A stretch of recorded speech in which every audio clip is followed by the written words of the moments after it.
Hello, I'm Doug Muzzio. This is City Talk. It's a New York City block, 52nd between Lex and Park. A documentary film debuted at the Tribeca Film Festival in 2006. It's a unique form of civic engagement, the act of giving back. It's the Lou Rudin way.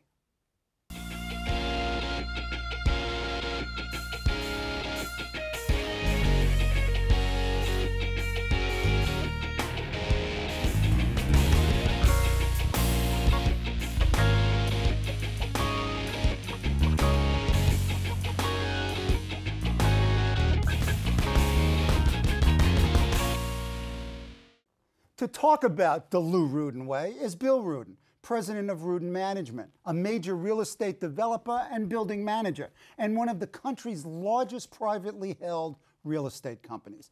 Bill is also the chair of the Association for a Better New York, ABNY, and sits on the boards of NYU, the Metropolitan Museum of Art, and a host of other organizations. Welcome back, Bill. Thank you. I just want to clarify something. I'm the CEO of Rudin Management. I got promoted since we were last here several years ago, and my cousin Eric is now the president of the company. Oh, excuse me. Congratulations. Thank you. Does it come with additional perks, power? No, a little. And purse? You know, it's the same old job, but you know, and we also have the next generation. My daughter just became a vice president of the company, so we're. Now, how many generations of Rudin? It starts in what, 1925? Well, actually, my great-grandfather came in 1880s down at Battery Park at Castle Clinton, and so he was the first generation. I'm really the fourth generation, and now we have the fifth generation. We call them G5. So I've got my son who's at NYU in his master's program, but also working for us. And my daughter, who I just mentioned, and we've got hopefully the next generation, the younger generation of G5, Grant Johnson, my cousin's So this son. Is going to be a family empire. Well, so I don't have to interview you next time. I can interview someone I'm getting younger. ready. I'm getting ready to retire. Okay. And letting them come in and get involved in the business. And I think, you know, relating to my father, he would be very proud to know that that generation, the next generation, are working together and are interacting with each other. And you're doing some big projects, which we'll talk about in a moment. Let's go to the actual documentary. This documentary will be re-aired on CUNY TV. In fact, today. Right after this. Right after this. And what you have is, you know, the approach of your dad's death 10 years ago, slightly after 9/11. First of all, a little background. How did this documentary, which really is an excellent educational tool, it's classroom ready, how did it come to be? Well, it actually started before my father got sick and then eventually passed away from bladder cancer right after September 11th. And he, a couple of years before he did get sick, he wanted to create a living history for himself and for my generation, and then my kids and their cousin generation, and for future generations, and not just my family, but for people in New York City as an educational tool on the history of the Rudin family, but more importantly, the history of his civic engagement and what created the light to go on in his head that he needed to roll up his sleeves and focus not only on his business with his brother and his father, but be actively involved in the civic arena that was surrounding our properties, because in the mid-70s, New York City was close to bankruptcy. And he and his fellow engaged business leaders, you know, whether it was Bob Tisch or Larry Tisch, you know, the whole host of people who were involved, Felix Reutin, who were involved in the 70s, they came together along with other union leadership and other civic engaged people to come up with a plan to save our city. And you see what's going on today across the country. In every city and state, what are they doing? They're restructuring themselves. They're trying to balance their budget. And that's what happened in the 70s. And I think the lessons learned back then were important for us and the future generations to see what they did. And you're seeing many of the same tools of change that they initiated back in the 70s happening today. Is there a Mr. New York today, or are there Mr. and Mrs. New Yorks and Ms. New Yorks today? Who are New York civic leaders? Well, but I just finished the. So after he started creating this verbal conversation with a reporter that he found, and they created literally dozens of hours of tapes. And after he passed away, I started listening to tapes, and he started telling his story and our family story and the civic engagement and our involvement with the marathon. And I said, this is great, but I want to do, I think he really deserves something better than this tape. And I started to create an idea to start interviewing the people who were still alive, who were involved with the things that he was involved in. So we went out and interviewed literally dozens of people.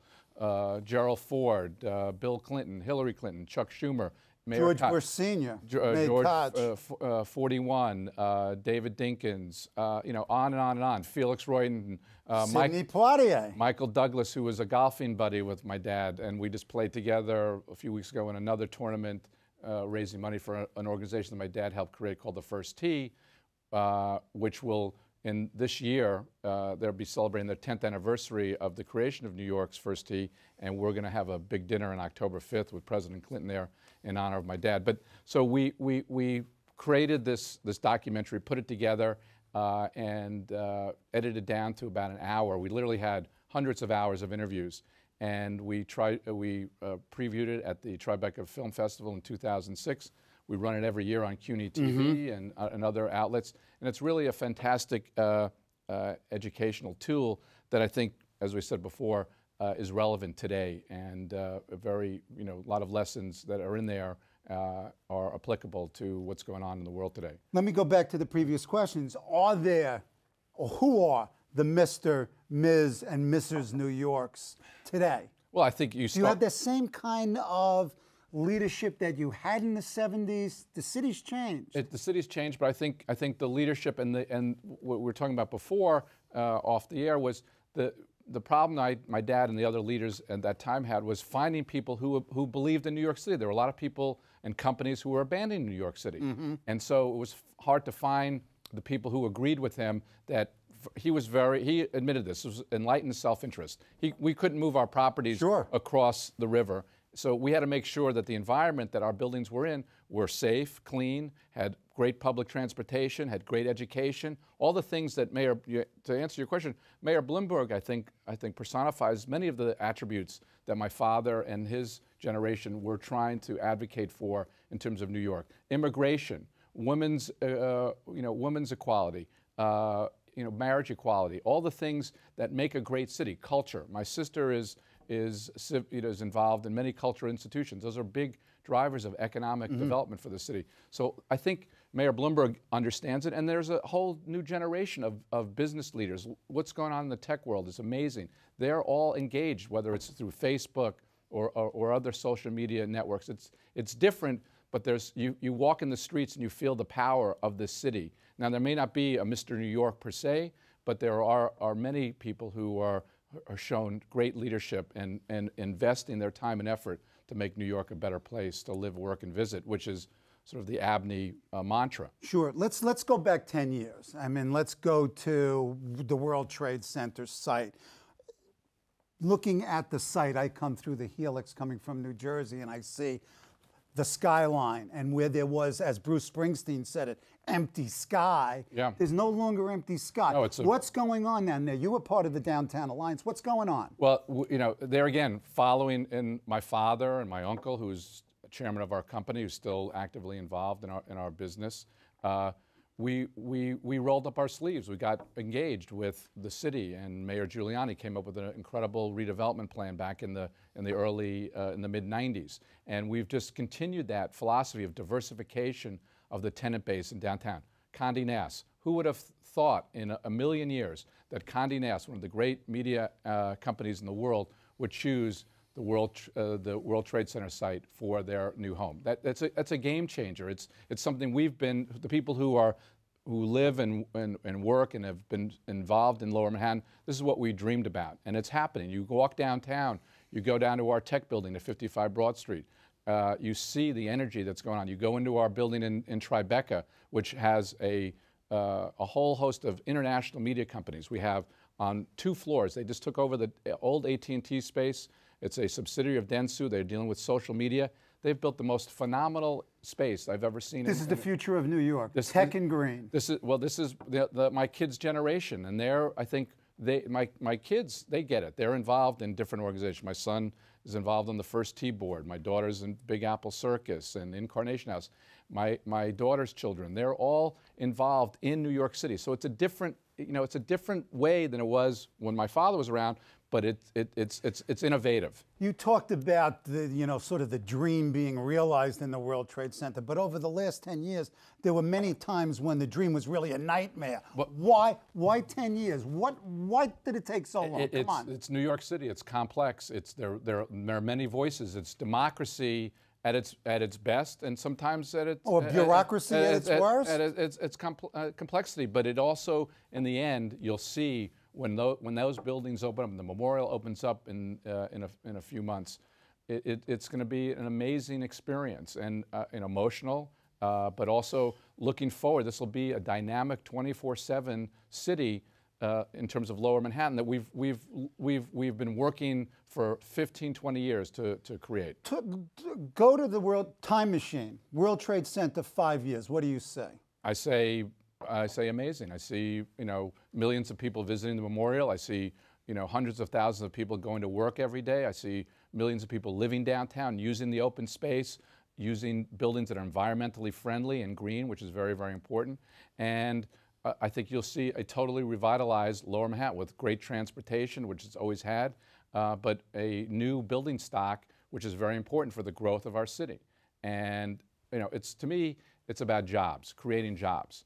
And when people are wanting to work here and they want to live here, they fill up our buildings, they pay taxes, they go to the restaurants, they go to the museums, they participate in the civic engagement because they care about the city. So it's a cycle that you have to create the right environment for, and I think that's what my father and uncle have taught us, and we've transferred that to the next generation. And you'll see that in our newest development that we're working on, and we're very careful and selective of how we take a project on, and we're about to in the fall open up a small piece of the St. Vincent's. Let's talk about St. Vincent's.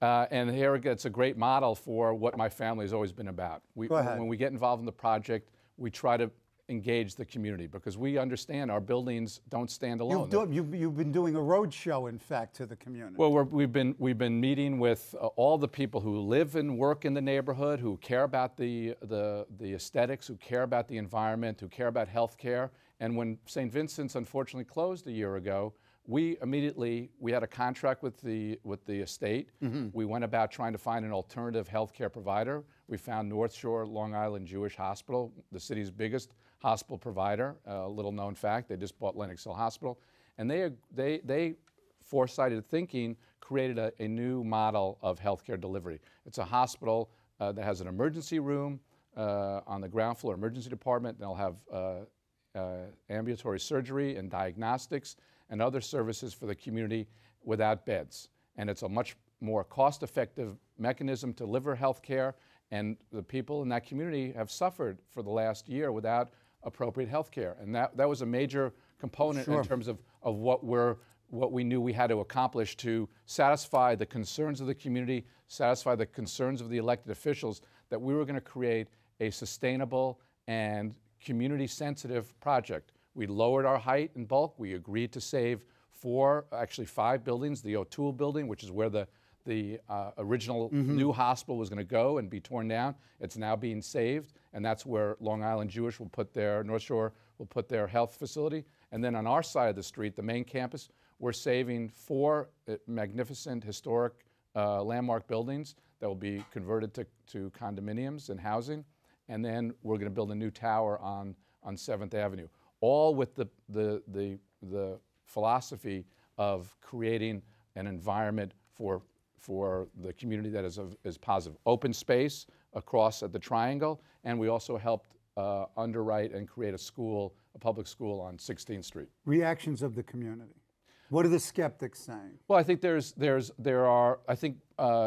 group of people in the village who, rightfully so, are concerned in terms of the loss of their hospital. It was a large hospital but frankly, the infrastructure was inadequate. The services they were providing were not, top of the line in terms of the infrastructure they had to deal with. The buildings were old. And this will be an adequate substitute. And there's over $110 million will be invested in the O'Toole building, and it will be a very cutting-edge facility. So I think most of the people who are, the schools that are around there are very excited about it. I think the community is very positive. We've gotten great reviews from the Villager, which is a local newspaper in Cranes.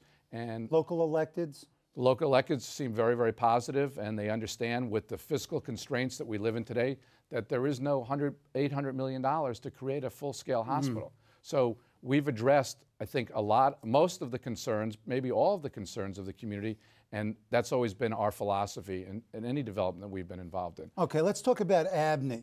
I mean, you describe yourself, or Abney describes itself, as a cross-sections of New York City's diverse life with 300-member organizations. You do policy discussions and unadulterated boosterism. Your power breakfasts are the things to be at. What else does Abney do? In addition to bringing together, if you will, the movers and shakers to these power breakfasts and force the dialogue? Well, I think we consider ourselves a convener, but also, there again, taking what my father and his generation did in terms of creating Abney, we've contemporized it. We've tried to bring in more diverse members, more younger members, more smaller companies, bigger companies, more cultural institutions, and really reflect what's going on in New York City and the energy. We have a younger group of future leaders that we're actively recruiting and talking to and getting them involved, and also doing our traditional things. We've had Senator Schumer. We've just had Ken Adams, who's the head of the state economic development. Well, you definitely have the powerhouses. So, but we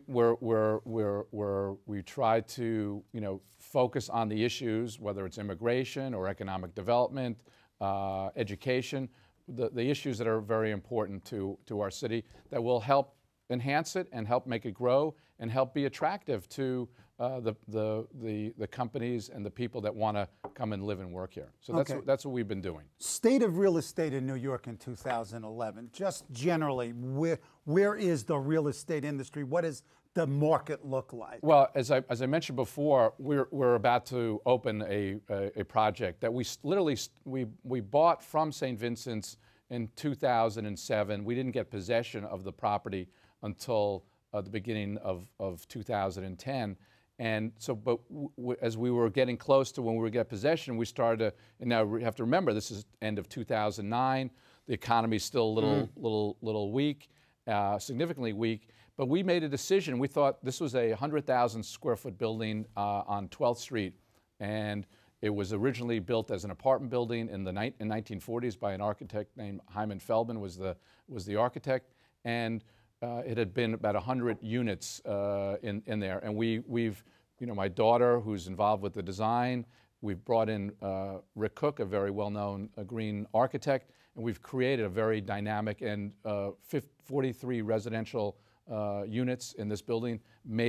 Put in a lot of unique features to it to meet the market that's out there, which is very strong for high-quality apartments in the West Village. Beyond Rudin management, what else is going on real estate-wide? I mean, not only in Manhattan, but in the other boroughs. You're seeing a tremendous amount of growth. You're seeing investment. You're seeing cap rates come down. People are investing. The people that we meet with, who are literally investors from all over the world, they want to own in New York City. Why? Because we have a great mayor.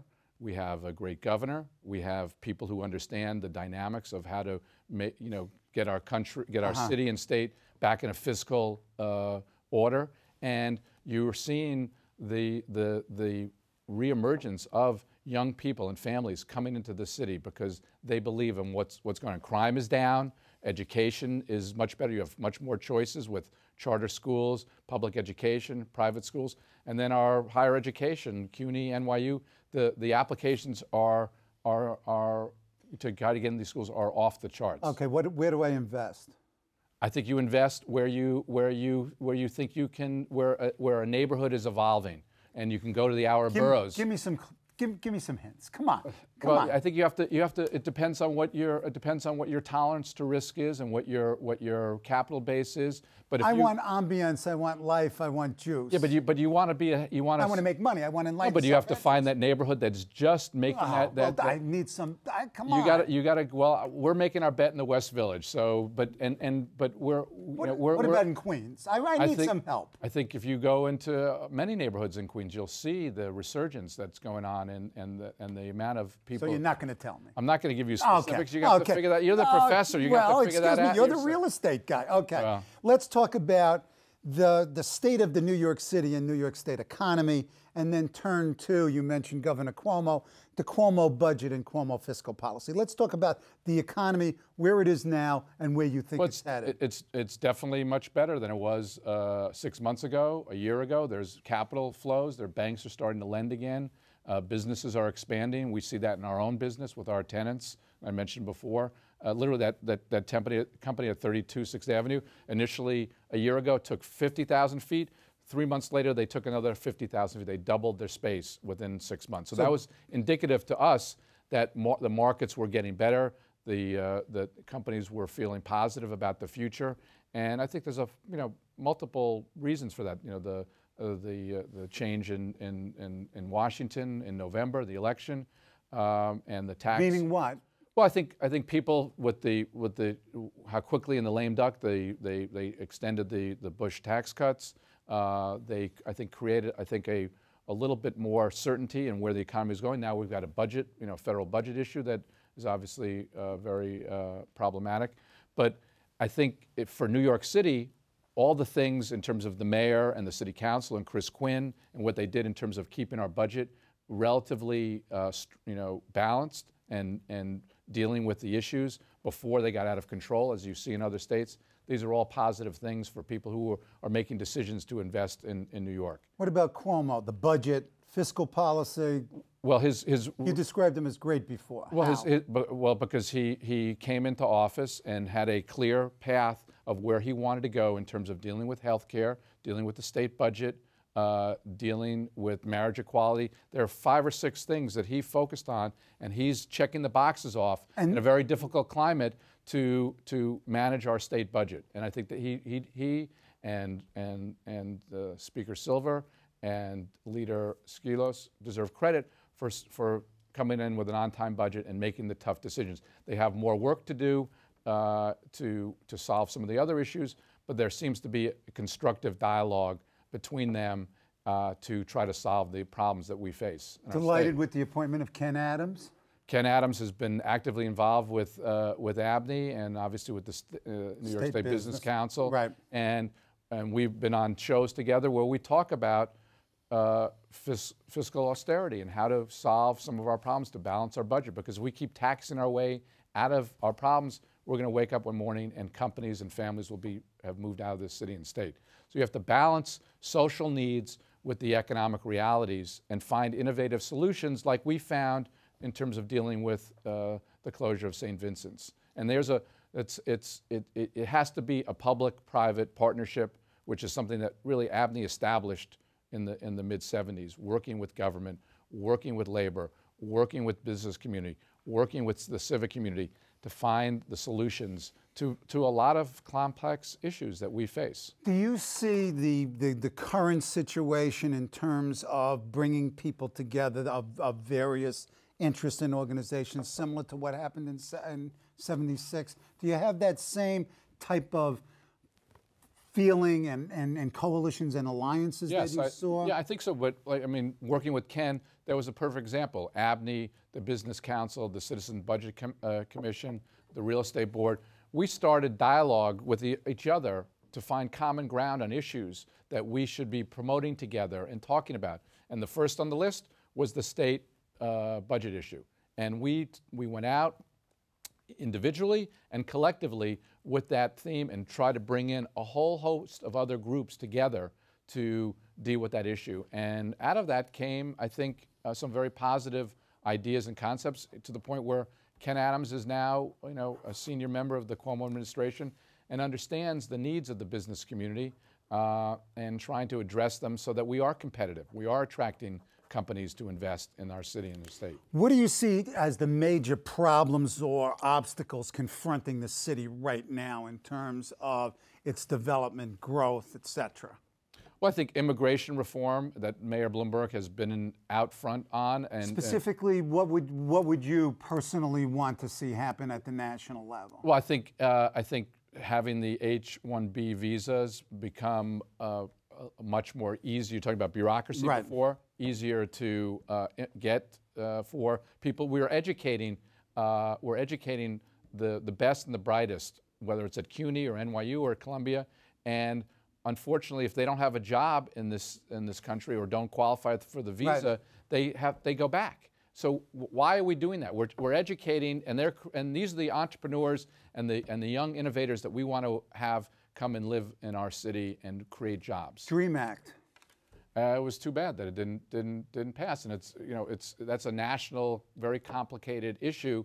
But here again, Mayor Bloomberg on immigration has been out front in terms of its impact for New York and for this country. If there wasn't immigration back in the 1890s, I wouldn't be sitting here. Me neither. So, I mean, that's a powerful economic engine of talent and resources that we need to harness and make sure stays here in this city. So we've just spent close to a half hour. You're very optimistic about the future of business and business in New York. Give me your pitch to businesses out there. Well, I think I'm optimistic because my family, as a business, we weathered a very difficult storm last couple of years. But we were optimistic, and we structured our business to be conservative and to be able to take on a change in the values and rents. And now we're seeing the light coming through, and we're seeing much more activity. And so we're always optimistic. And I think our involvement with the New York City Marathon is an example of who we are. We take the long-term view. You don't start running a 4-minute miles plus. A 4-minute mile when you're running 26. You take a nice steady pace and you try to get a little faster as you go along so you can be there at the end of the finish line. And my father had a statement, philosophy. When the music stops, he wanted to be sitting in a chair. So we're very cautious about how we invest in our city. We reinvest in our properties. We think that's very, very important. If you go into any one of our buildings, you'll see new lobbies, new mechanical systems, new elevators, because that's what we were taught to do. We invest in our buildings. Okay, so invest and innovate. Thank you. Thank you. Good going.